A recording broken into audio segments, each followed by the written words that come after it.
Let's start off with the shilling. I mean, it hit a record low just in the last session at 107, looking a bit better at 104. But basically, I mean, still the biggest barrier for anybody wanting to enter the Kenyan market, this issue.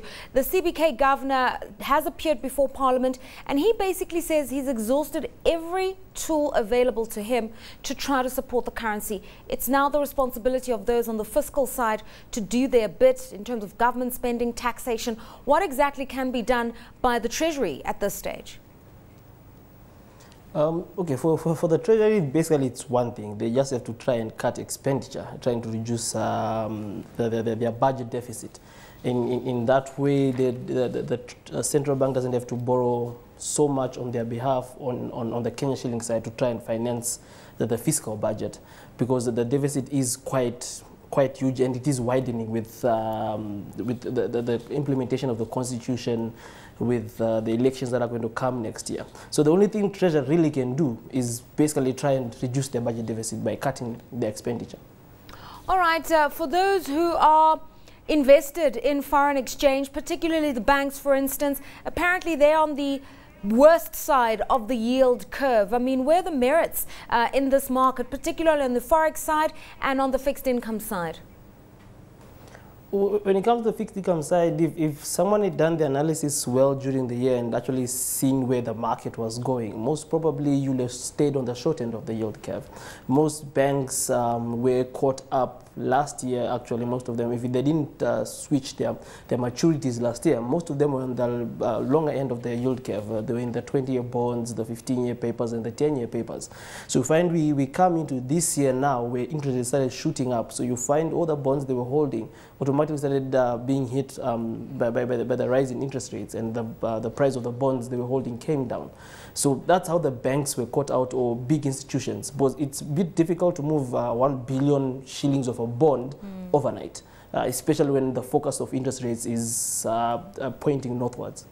Okay, there is a news headline in the Business Daily today basically saying the NSE bans recording bond trades at non-market prices. What sort of panic is there in the market considering what's been happening recently?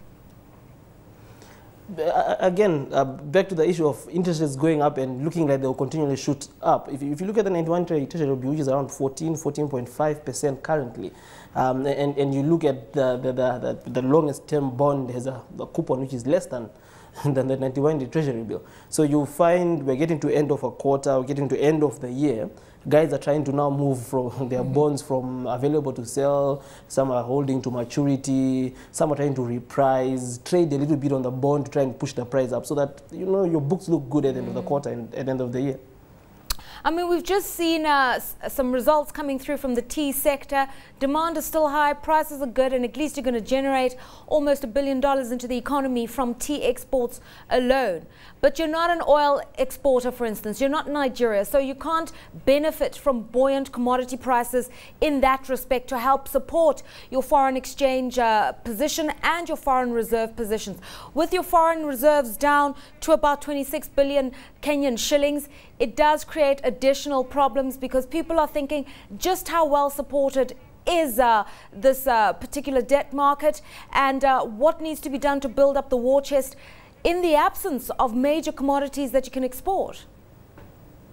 Yeah, that's the problem that the Kenyan economy has. It's those macroeconomic infrastructural problems that they have in terms of how do you support the shilling without having the market doing itself. We are not like China, who have reserves enough to fix their rate, and they have enough reserves to pour into the market to make sure that the yuan is at the right level to support their exports. So Kenya becomes vulnerable in that you don't have enough reserves to do that. You don't have a commodity that is on a high demand and is a necessity.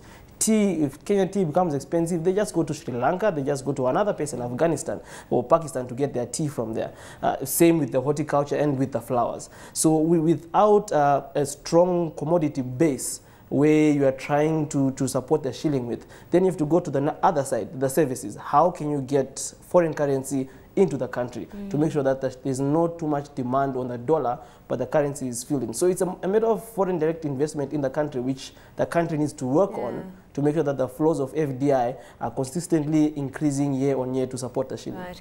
Okay, obviously we do know that capital inflows into the equity side have been very slow, volumes really thin, so no respite there.